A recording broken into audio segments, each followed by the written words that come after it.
Howdy, folks. Welcome back or welcome aboard. You are listening to the weekly rendition of the Doc Owen Show. We are extremely happy that you're here. The three of us have put our heads together. I'm joined in the studio by... I'm a surefire. And... Uncle Bachi. And we think we have enough material to get through all 55 minutes. I may have to talk a little slow from time to time. Just as you know, I'm doing the stretch it out routine with my hands, but we'll make it work. As you probably know, if you're a regular listener, we are totally kidding you. There's a lot to cover. There is a lot to cover. Some you are expecting, some you are not. And that's what's always fun about it. Ms. Surefire has her I found my voice. It came back to that's San right. Antonio in the suitcase. It was lost in Nashville. It got left behind. She was struggling last week. We are all over the social media, but I will still remind you of that as Doc Owen Show, DocWenShow. And by all over, I mean whatever your platform of preference is, or multiples, Facebook, Twitter, Instagram, I can't name them all. YouTube, we're going to get every one of these shows go out on YouTube, but by far, and we have our own little custom blog called DocOwenShow.com that is about to see a pretty healthy, I won't call it a makeover, let's just call it an update. We're going to add some features and benefits for you. And we have an app. We have a free app, FREE free, for both the iPhone and the Android. That is really a good place to listen to the show. You can listen to it incrementally. You have access to all of our previous podcasts, so you can get caught up to date or listen to things that that are just of particular interest to you. So, that's the best way to do it with us. From that point, that's all of the basic advertising. I got one thing to say. Thank you very much. We were on a hard charge to get to 5,000 followers, right? Yay. And I think right before last week's show, or right after, we were like at 5,002, and we're now at over 5,050. So we kind of got a little momentum going. So for those of you who do tweet, please watch for some tweets from the Doc Owen Show asking you to get one of your followers, just one of your Twitter followers, to also follow Doc Owen Show. We can go from 5,000 to 10,000 people spreading truth to youth in a matter of days. That's what Twitter's all about. So think about that. I'll provide you, all you got to do is retweet. I'll put it out there for you. So watch your Twitter inbox for @Doc Owen Show material. Now we're into the traditional part of the show. We begin with Ms. Surefire giving us a moment of inspiration, followed by Uncle Bachi and a little moment this day in history or two, and then I close it out with a leadership quote. So, Ms. Surefire, take it away. And tonight's quote comes from a totally different source.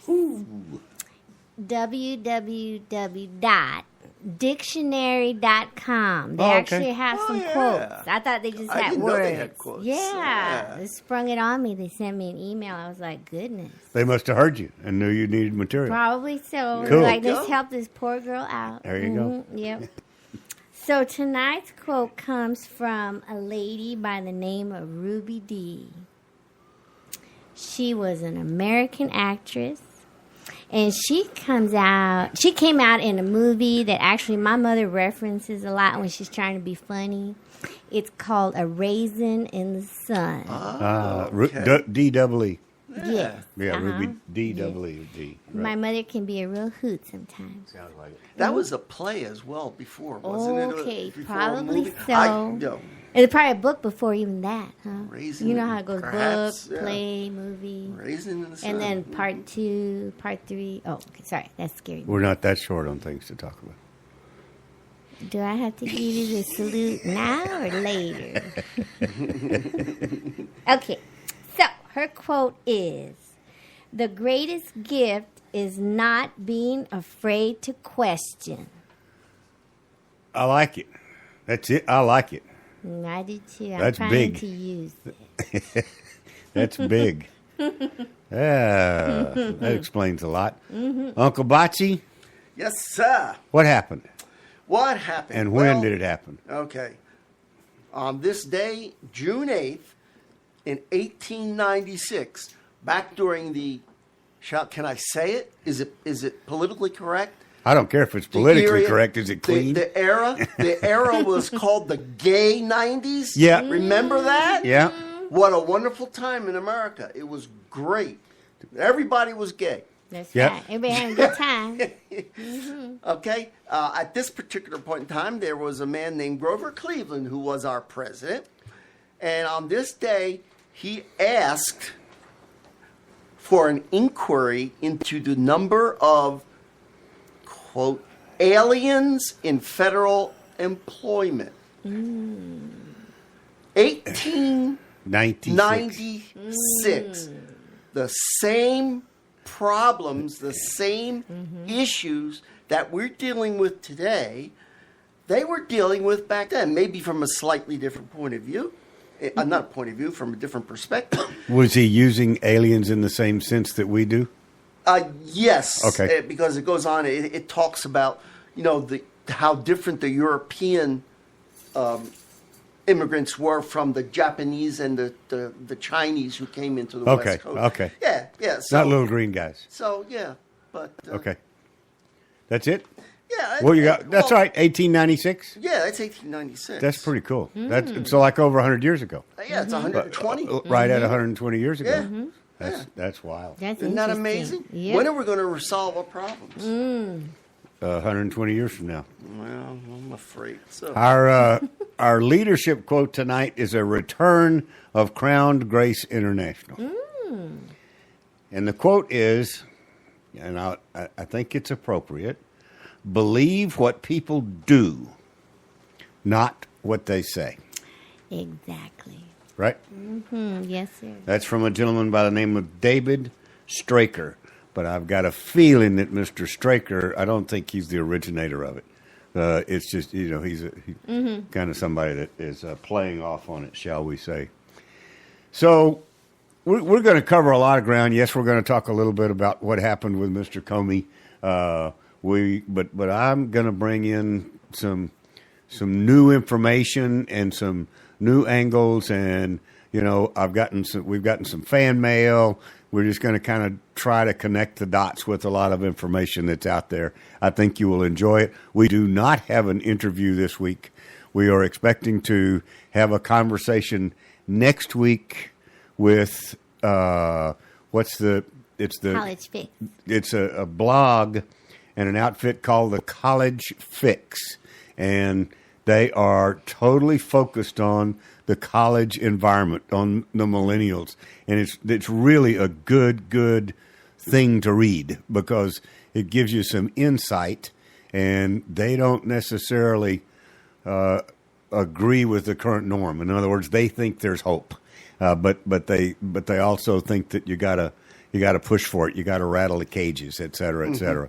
And speaking of that, I'm in the middle of reading an early book by Dinesh D'Souza, and he was on the Dartmouth Review, which was the very conservative paper on Dartmouth campus, talking about some of the antics that he went through, and it was hilarious. I may do some other quotes, dive into that, but so it's kind of all coming together with some things never change. There is hope for us, even though all we hear about snowflakes and what we see on the mainstream media and all of this kind of jazz. And we've had some of these what I would call real solid citizen young people with their heads screwed on straight, and they're just as frustrated about getting through to their peers as we are.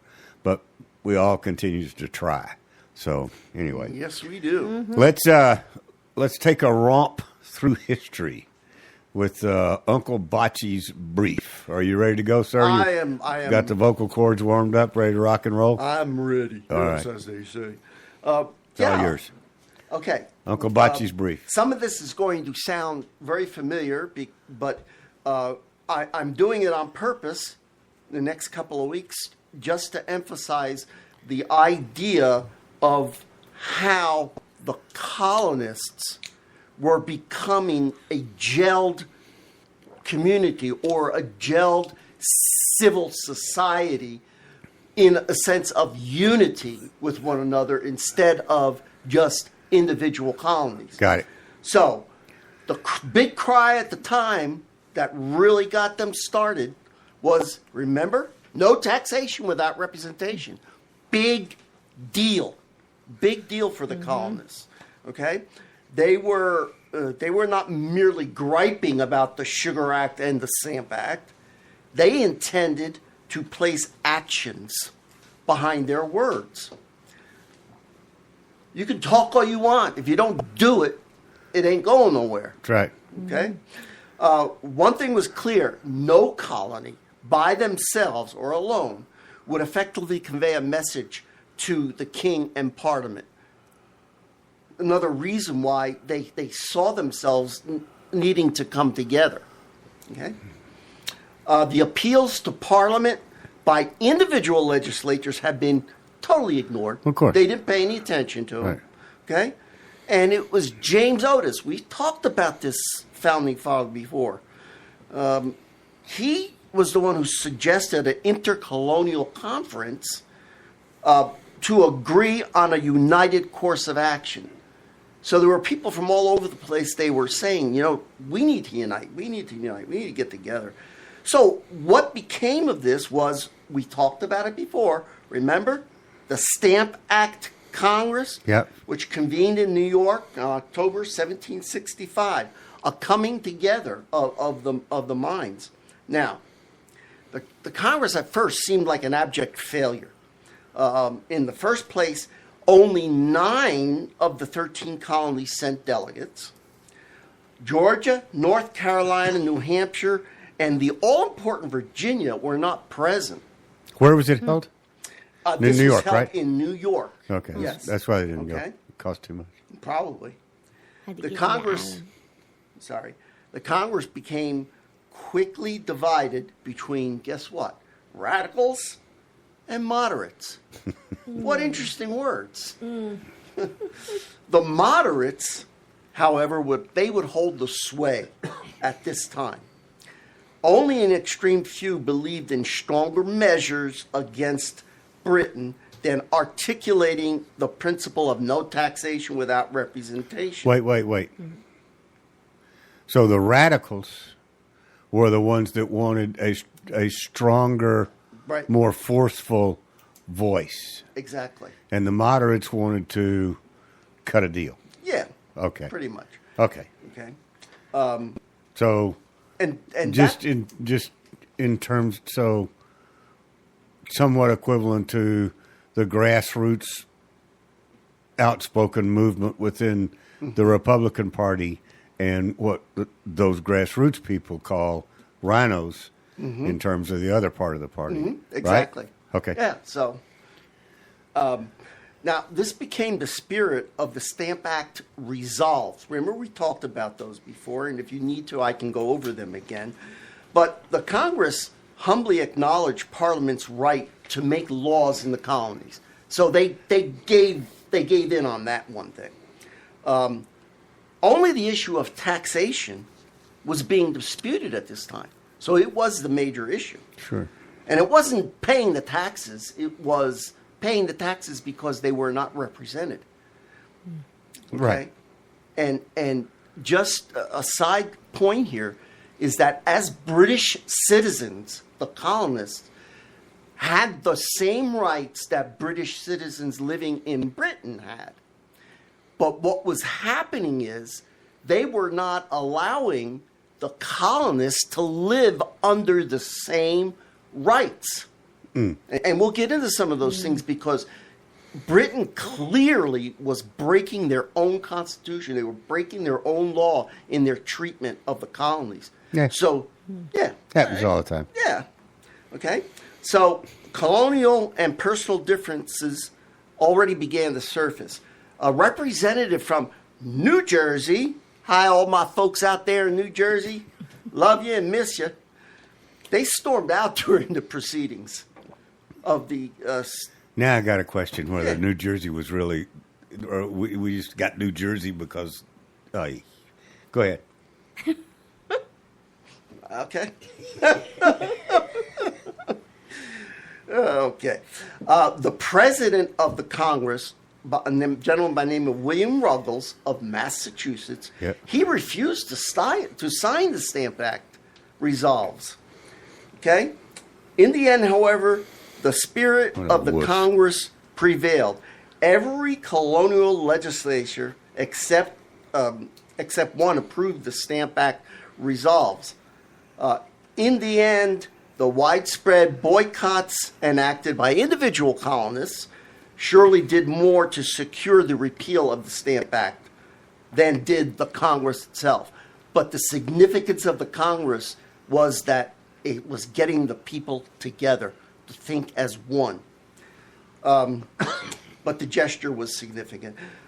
For the first time, against all odds, respected delegates from differing colonies sat with each other and engaged in spirited debate. There are people today who are patriots are doing the same thing. Well, we were amongst them last night. That's right. Now, we were going to bring that up, and it's stimulating. But they were no different back then. Right. They got into these debates. Of course, you have to. Only they were not trying to be politically correct. Okay. Well, we don't know that. Okay, so they had more. So they were realizing they had more in common than they originally thought, and this is a tentative but essential step toward the unity that would be necessary to declare boldly their independence from Mother England. So that was the Stamp Act Congress, the 1765. Okay. And some of the things that the Stamp Act Congress had in it, so that just to refresh your memory here, is His Majesty's subjects in these colonies owe the same allegiance to the Crown of Great Britain that is owing from his subjects born within the realm, and all due subordination to that august body, the Parliament of Great Britain. So they were establishing, their groundstone there.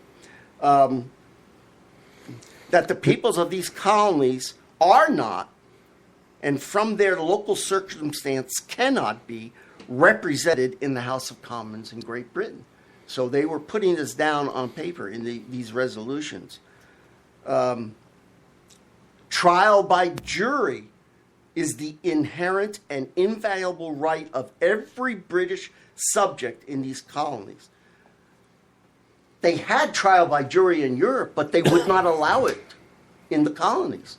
So this was a British right, trial by jury, but yet they were denying it to the colonialists. The more you teach us about this, the more I'm convinced I would have probably led a very short life. Yeah, right. Yeah, I think so too. You know what I'm saying? Yeah. I would. No way. I mean, I'm short now, but I'd have led a very brief life. There you go. Okay, so that's one gathering. Next week we're going to talk, and we've talked about them already, but I want to go over them one more time. Dot by dot by dot. Yeah, exactly, because they will connect. Good. It's all good. Okay? Yes, sir. The Sons of Liberty. Remember we talked Yep. about Sons and Daughters of Liberty? Yep. Well, we're going to look a little bit more detail with them next time we They had come a together. great bass player. They did. Okay. They did. So that's next week. Okay, who are you? Tune in. Hey, out there, I'm Uncle Bachi, UNCLEBACI, at DocOwenShow.com. And if you don't like anything that I'm saying, don't bother sending me an email. No, please do. Please do. Speaking of that, Thank you, Uncle Bachi. Good job, as always. You got you did get some feedback. Remember, you were talking. We were talking about the last week, I think, about the Federalist Papers. Oh yes, and thank you. I questioned whether there was a fake news version. If the Federalist Papers were the authority, if they were the real deal, was there a fake news version of that going on?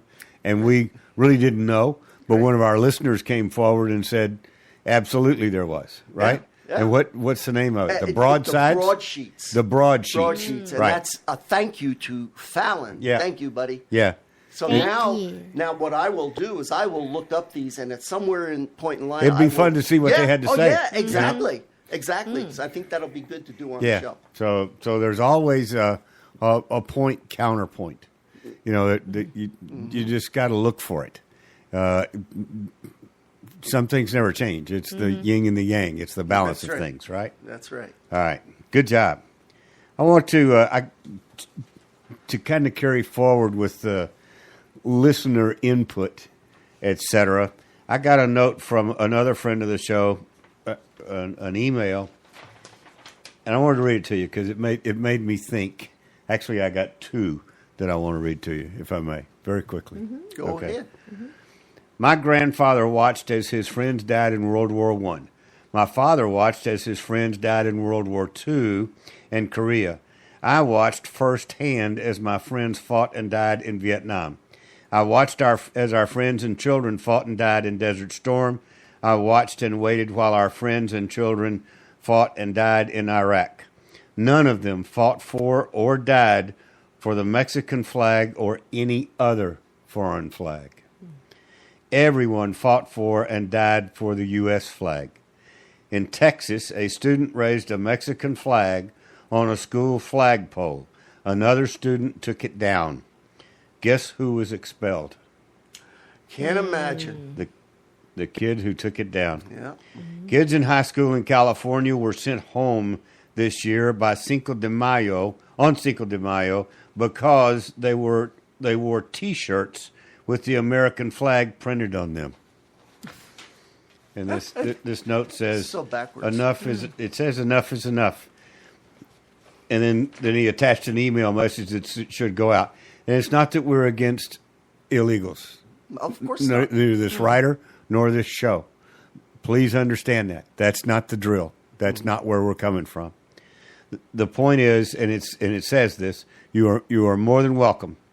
Get a sponsor, get a place to lay your head, get a job, live by our rules, pay your taxes, and learn the language the immigrants have in the past.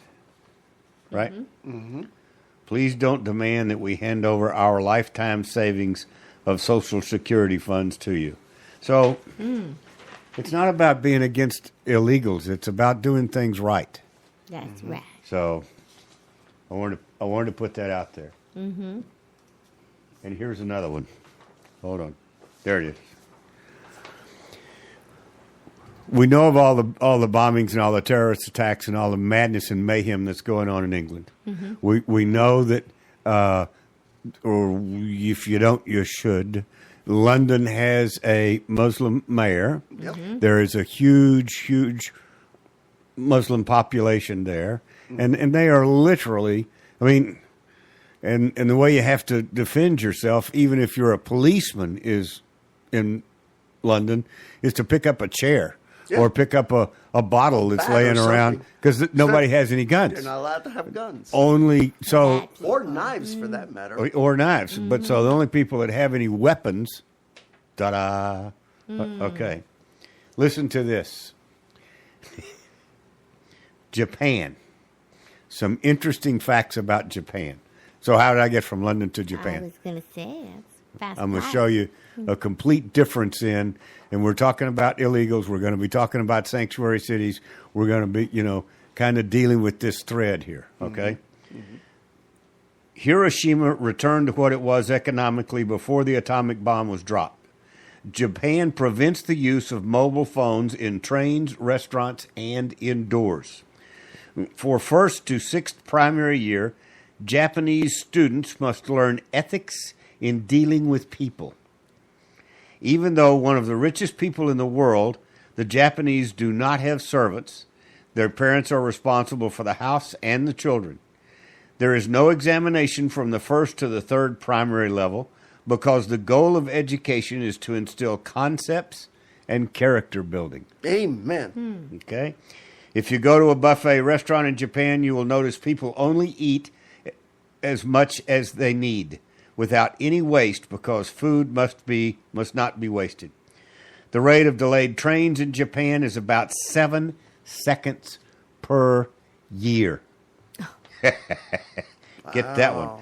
The Japanese appreciate the value of time and are very punctual to minutes and seconds. Children in schools brush their teeth and clean their teeth after a meal at a school, teaching them to maintain their health from an early age. Okay? Mm-hmm. Those are just some of the bullet points. Mm. Now, understand this. Japan is the only nation that does not give citizenship to Muslims. In Japan, permanent residency is not given to Muslims. There is a strong ban on the propagation of Islam in Japan. In the University of Japan, Arabic or any other Islamic language is not taught. One cannot import a Quran published in the Arabic language. Excuse me.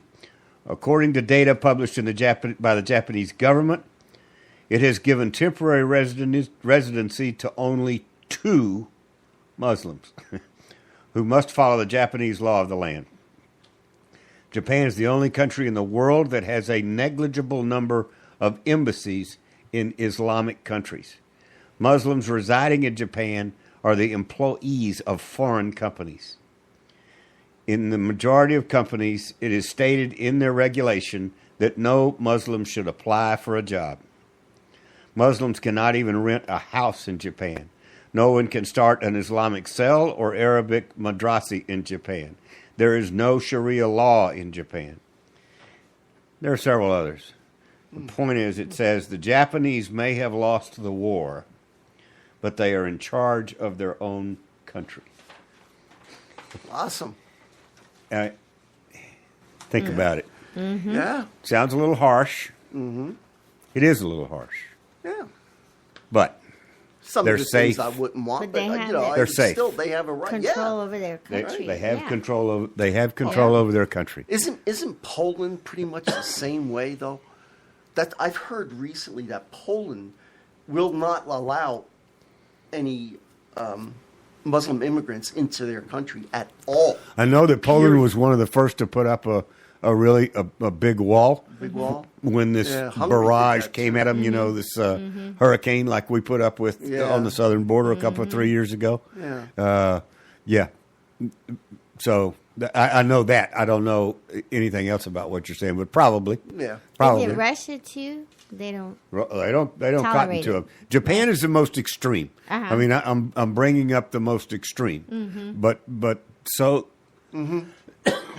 if for no other reason than to say it can be done. Oh, sure. I'm not really saying it should be done. Right. I'm saying it can be done, but the reason that they can do it is because of those things I talked about that the young people get way back in the day, where they learn about their culture, the Japanese culture. There's they don't want those things taken away. That's what they learn about the first 3 years they're in school. They don't take exams. They don't learn math. They learn culture. They learn how to get along with other people, the ethics of interaction with other people. Think about that. So that's their pushback on the Muslim community. Yeah, They don't ingrained at a young age. They don't fit. Yeah. Right. Right. So They created a strong bond between them. You bet. Good for Japan. Actually, good on them. I agree. Yep. You know, I'm proud of them. Right. Right.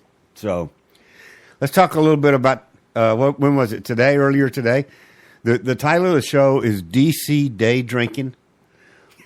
For the wrong reason. Yeah. I mean, the bars were set up. They were opening up early. Everybody was ready to rock and roll and toast Trump, and he was going down. I mean, we were going to have so much material on taking Trump down. It was just going to be unbelievable. Ruh-roh. Plan foiled. I don't know what you know about I didn't watch it. I just kind of got clips of it. I got bits and spits of it through Twitter. But apparently, Mr. Comey's testimony, he did hang somebody. I mean, he hung somebody out to dry in a big way. Himself. Yeah. Though the people that did review it and watch it closely, legal authorities, there's quite a few that are convinced that he perjured himself. We know that he admitted to being at least part of the leak of information that came out. Yes, I heard that from Trump's attorney who spoke to the public. Right. Right. I mean, so, you know, he's a showboat. He's always been a showboat. Those kind of folks just can't, you know, they just can't stay away from the limelight. And they'll do almost anything to get in the limelight. And I think we've now seen that. And Uncle Bocce expressed the opinion that when we were talking about this and other things, that he just wished that they'd all go away. Yeah, so exactly. we could Get on with get the on business. about our Right. business. Government. Let's govern this country. Well, Yep. yes, I agree. But I also, the danger in that is simply sweeping things under the rug. And then we don't learn the lessons of history that we should be learning. And we don't create our own history. In other words, if we do that, then our young people, our little Japanese boys and girls, are going to go, oh, well, they didn't get in any big trouble for it. Exactly. You follow me? Nah, it was bad, but apparently it wasn't that bad.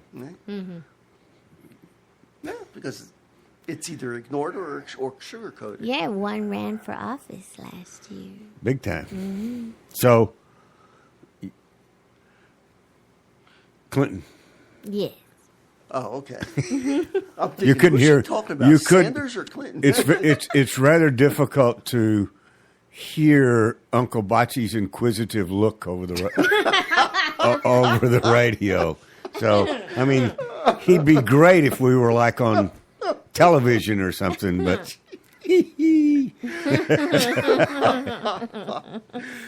Oh well. That was the little brief silence that you heard there. We were letting Uncle Bocce was speaking through his look. You didn't hear it? Oh boy. Okay, I do want to get. Okay, contradicted his testimony. I'm going through the articles that I've got. We just kind of spun through several of them. I read on a daily basis. A friend of the show actually that hadn't been on the show just because we hadn't been able to sync up. A guy by the name of David Hodges. David's been around a long time. He has a blog called The Common Sense Show, and he is the son of a former government insider and has retained those contacts, and he's respected by that community. So he has an ability and a tendency to get out in front of things with inside information. And when he comes forward and says he has it on reliable sources, he's usually right on. And I'm not talking about a week or two in advance. I'm talking about things that are out there a year or 18 months in advance, you know, like Fast and Furious. He was way out. There's just things that he gets way out in front of. Here's the headline, and I just want you to make a note of it. It says, breaking. A Hillary conviction is being offered up in a deal between the deep state and Trump. Okay? The deep state wants her gone because she's a problem for them too. Okay? I'm what? Go ahead. No, I'm serious. What are you going to ask me? No, I'm just trying to put my head around this because the deep state, it's either accept the deep state and punish Hillary Clinton, or is it getting rid of both of those? I'm confused. If Trump will stop the war on the deep state, the deep state will offer up information and a conviction, basically, on Clinton. Okay. I'm just saying. Yeah, I know you're just saying, but that would be so totally immoral so totally unethical, so totally un-American. Which means who in their right every mind word would make you that just choice? every word you just used said that just proves that Hodges is onto something. Yes, that the is. conversation is going on. Yeah. Now, I don't really think that Mr. Trump would do that. Right. I don't think he would either. But who would even sink to the level of making that kind of a suggestion? If they live here in America, they need to go back to France. Wait, you're confused. You're confused. I am. I mean, I'm just. I'm sorry. You see that's what's wrong with oxymorons. You know what an oxymoron is, right? Yes, I know what an oxymoron is. Okay, give me what's an example of a good oxymoron? Liberal logic. Oh, shit. I used your. He was at the meeting last night. Yeah, I was wasn't he? there. That's how I remember we it. sat across from him. We had the first Wednesday of every month. We go to a group named after a gentleman, by the way, who's currently being blocked on YouTube for a lot of his videos. Is he really? Prager. There's a thing out there called PragerU, and it's put out by Dennis Prager. It's a Prager University to try to educate the young people. It's really, really cool, but a lot of his videos have been blocked. He can't put content out there because YouTube doesn't like it or whatever, So, but this group is named after him, and we go to a monthly meeting, and they're always very lively.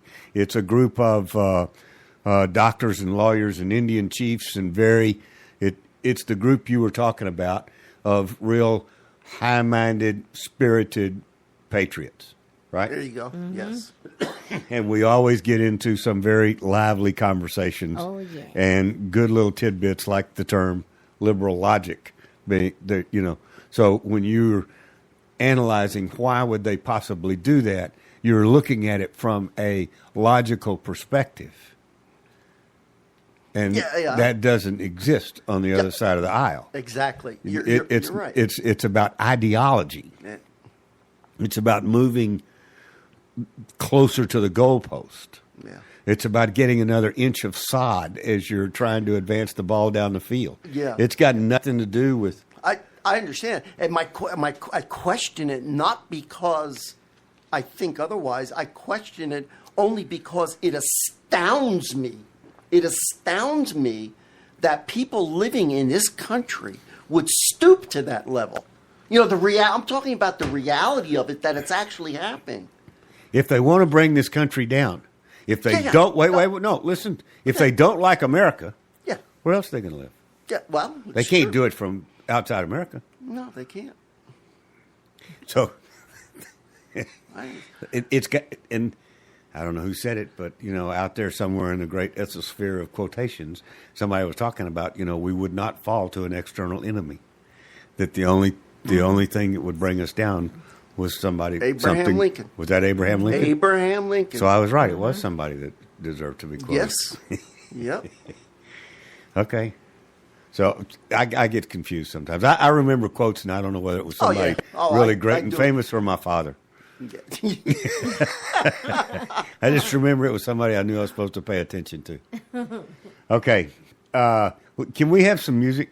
I need to have a sip of water. Mm-hmm. Before we dive into sanctuary cities, we've got an old group of ours that we are real good friends with and get to play their music from time. Actually, we can play their music anytime we want to. We usually just don't have time to do it.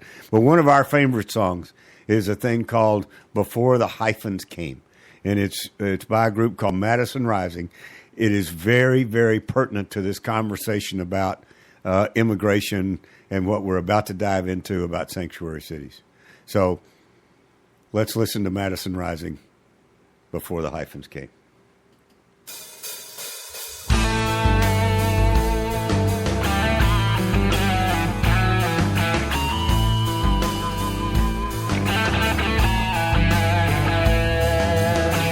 My 5 a.m. alarm goes off and I'm rolling out of bed. I turn the TV on to wake up and clear my head. I catch the news in time to view another stirring of the pot. Talks of inequality and what people need, forgetting what they got.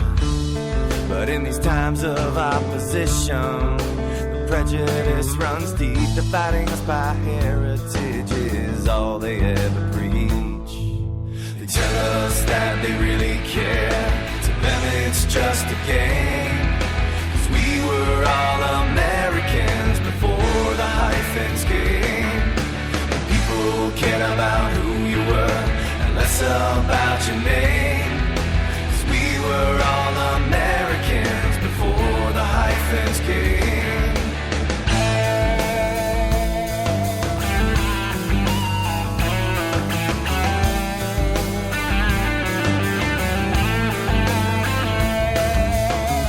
Somewhere down along the line, someone had a great idea. Divide us up by heritage and profit from the fear. But growing up a while back, before the racial trends, whether immigrant, white or black, we just called each other friends. And if we spoke an extra language, it was just another way to pledge allegiance to the flag. God bless the USA. They tell us that they really care. To them it's just a game. 'Cause we were all Americans before the hyphens came. When people cared about who you were and less about your name. 'Cause we were all Americans before the hyphens came.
I hope you enjoy that as much as we do.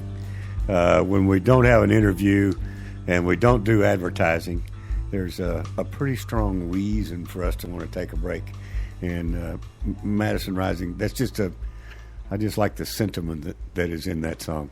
We have one of our listeners in particular, always the show is interrupted by an airplane flight he has to make from Austin to Dallas on Thursday nights. So he chats with us up to a certain point in time, and then he goes away, and then he logs back in. So, if most of our listeners listen to us as a podcast. Mm-hmm. But for those of you who are listening to us on our home host, which is Spreaker, SPREAKER.com, as a live broadcast on Thursday nights. We're glad to have you, but the majority of the folks that hear our voice hear it as a podcast. So it's kind of fun to chat with Ed, who is out there. Thank you, sir. Thank you, Ed. And by the way, speaking of that, you know, I've always tried to give a shout out to this young startup guy. What's his name? Limbaugh. But now I've got somebody else that we need to start getting behind. And this fella really does need our help. All right. And speaking of podcasting, we have a new junior member of the podcast world. Okay. And I mean, this guy, he deserves our support. Oh. He actually, I think he brings, you know, some information and viewpoints to the table, but he's new to the podcasting world. And his last name is O'Reilly.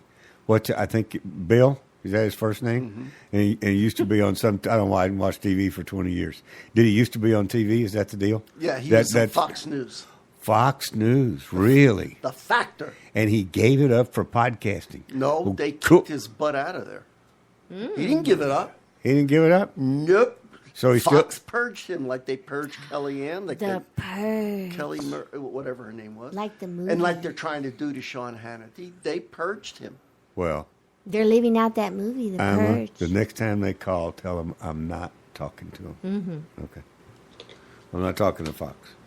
Oh, I haven't talked to Fox in years. I don't trust Fox. Okay. Fox is. Oh, let's talk about sanctuary cities. Oh, thank you. Our headsets in the studio were a little loud. So I'm going to need the audience's help with this. You know, I can be reached at docoandshow.com. That's a good, solid email address that I check all the time. And I really need to hear from the audience. Or you can tweet me, or you can, you know, if you're a follower, if we're connected on Twitter, do it that way. I don't care, whatever you're comfortable with. But reach out to me. And I don't know. Well, let's put the Twitter constraint on it. In 140 characters or less, explain to me why we should support sanctuary cities. Or you can do what Trump does, and you can put 2 or 3 140 character tweets back to back and call it a sentence. Or call it a paragraph. I can't. There is. I'm pretty good about being able to disassociate myself from things and look at things from the other side of the aisle, and you know, I practice it. If the best way to practice that is to spend a day trying to look through a dog's view, you know, think everything you're doing that day. Think of how a dog would view what you just did. And it helps your brain go, that is a big step, you know, if you're a little short dog. So, you know, think about it. He's talking about. And it helps your brain grow to view things in different ways. But I cannot for the life of me understand. And the reason I'm getting on this horse again, the state of Texas, if you are not familiar, passed a law outlawing sanctuary cities. All right? That's right. They said, no more. We're going to do this. We're going to do this. We're going to withhold funds. And if you don't follow this law, we're going to arrest, we're going to fine and or arrest the city officials that are responsible for continuing to support sanctuary cities, et cetera. Right? Mm-hmm. So the cities and even counties, San Antonio joined in with some cockamamie, loudmouth liberal loonies. The city of San Antonio joined in with them, and now Bexar County, which is the bigger picture that we sit in, that has never said a word about it, they have now combined, joined, and filed a lawsuit against the state of Texas to prevent this anti-sanctuary city bill from going into action. Liberal logic. But seriously, No, and seriously. Houston is coming up on that too. They're gonna all be going doing to. it, yeah. Austin is, So I much heard. pushback. That's crazy. So explain it to me. I mean, I just, it's not that I'm anti-immigration. No. I'm anti-sanctuary. All of the data shows it is not a good thing to do. I That's even correct. heard that it's a cocoon for radical Islamists. Okay. The sanctuary It- cities are. Yeah. Well, That's a good way of looking at it. That is. That's what I read That's a somewhere. good perspective. That's But yep. there is no way with a logical mind and reasoning that you can understand why they're doing this lawsuit. What you have to do, like you said, think like a dog. You've got to think like these people who are raising up. And what they're doing, it's all part of the grand scheme. They want to bring America down. And that's one of their biggest vehicles is to bring in more voters. So they pander to these people with a broken heart. I feel so hard, so bad about you guys. You're being punished for no reason. You know, the Constitution that I read does not say that anybody wanting to come in this country has the right to come into this country. You're now quoting Vice President Pence. Yeah, but Did I you think know that? people No, said did that. you know that? No, I did not He know made that. that statement not too long ago. No one has the right Yeah. to come to the United States. Yeah. I like it.